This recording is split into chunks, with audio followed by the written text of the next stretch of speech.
Okay, so if we're going to really understand HoloFuel, we can't just talk about currency. We need to talk about the future of the internet itself. You see, HoloFuel is the economic engine for a really radical new peer-to-peer web. So let's start with a fundamental problem it was actually built to solve. And this quote it nails it. Think about it for a second. Right now, a few giant companies control the platforms where we all live our digital lives. They own our data, they control what we see, and they can even silence voices.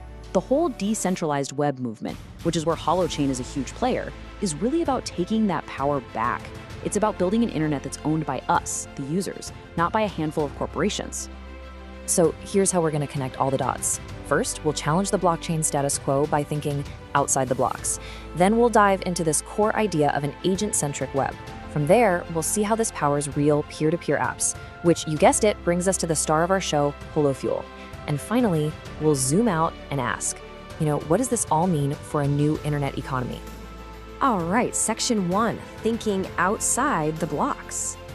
When we hear that word decentralized, most of us, our minds immediately jump to blockchain, right? But to really get HoloFuel, we have to understand that Holochain takes a very, very different path to decentralization. This slide really shows the core philosophical split. See, blockchain is obsessed with global agreement. Just imagine forcing every single person in a city to keep a full copy of every single transaction that ever happens, every single day. I mean, yeah, it's secure, but it's incredibly inefficient. Holochain completely flips that idea on its head. It's agent-centric. It asks a much simpler question. Why should my device be burdened with everyone else's data? Instead, you are the master of your own record, your own source of truth. Let's move on and see how this all builds up. So, if everyone isn't maintaining one giant shared database, then how does the network stay secure and in sync? How does any of this actually work? Well, the foundation of it all is the source hash chain. The best way to think about this is like your own personal, unforgeable digital diary for every single app you use. Every post, every transaction, every message, it's an entry that only you can write, and you have to cryptographically sign it yourself. It becomes your personal source of truth for everything you do online. Now, a private diary is great and all, but apps need a way to share public information, right?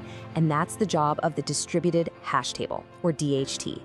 Think of it less like a single bulletin board for everyone and more like a global gossip network. When you want to share something public from your diary, you just gossip it out to the network. And your peers, they hold on to those little pieces of public data for you, keeping it accessible for everyone else. And this is the most brilliant part.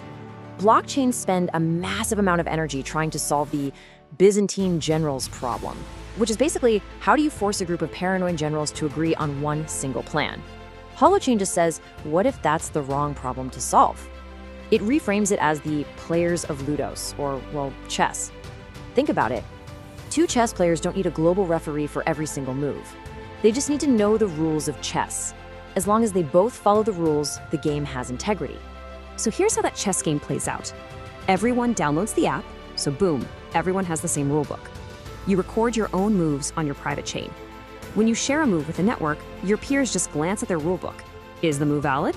Great. But what if you try to cheat? Well, your move is simply ignored, see? It's not about global consensus. It's about peer validation.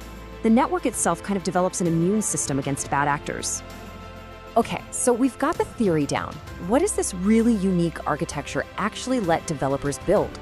Let's talk about Holochain applications, or as they're called, HAPs. This whole agent-centric design isn't just theory.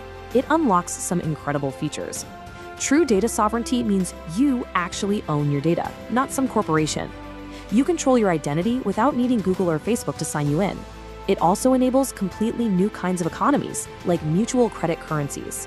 And because the app's brain is running on your device, it can work perfectly offline, or just on a local network with your neighbors. No internet required. But this brings up a huge practical question. I mean, most of us turn our laptops off at night. So if an application is just a network of peers running software on their own devices, how does it stay available 24/7 for the rest of the world that's just using a regular web browser? And that, right there, brings us to Holo and its currency, HoloFuel. They are the answer to that exact problem.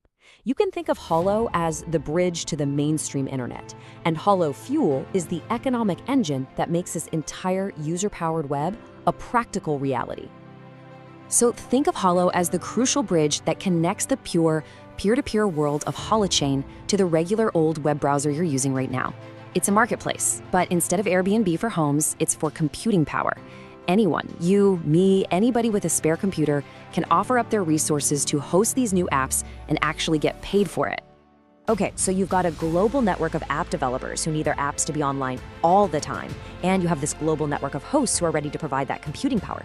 So how do they transact? How does the developer actually pay the host? The answer is HoloFuel. Now, it's really crucial to get this. HoloFuel is not another speculative crypto coin. It's a mutual credit currency. That means its value is literally created when a host provides a service, and it's redeemed when a developer pays for it.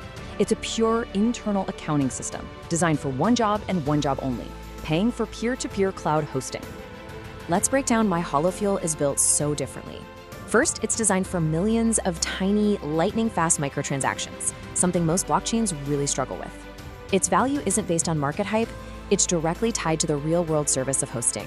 Every single transaction is a secure, peer-validated exchange. And yes, for all the early supporters, the HOT token on Ethereum is basically an IOU that will be swappable one-for-one for real HoloFuel when the network is fully live. So let's make this super practical. A developer creates a decentralized Twitter, let's say. To keep it online 24/7, they pay a global network of hosts using HoloFuel. And those hosts, again, just regular people, provide the computing power to run the app. It's really that simple.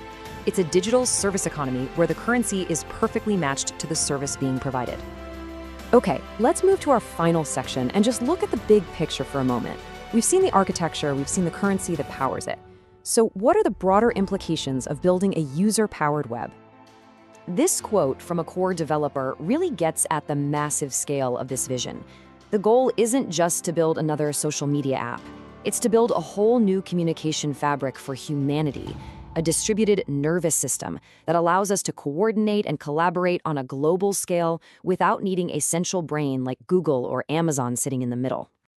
And that's really the final powerful idea here. By creating a way for anyone to get paid for participating in the internet's infrastructure, Holo and HoloFuel are asking all of us to be co-creators of the next web. It leaves us with a pretty fundamental question. For the last 30 years, corporations have built the web for us. What kind of web would we build if we all had a direct stake in running it?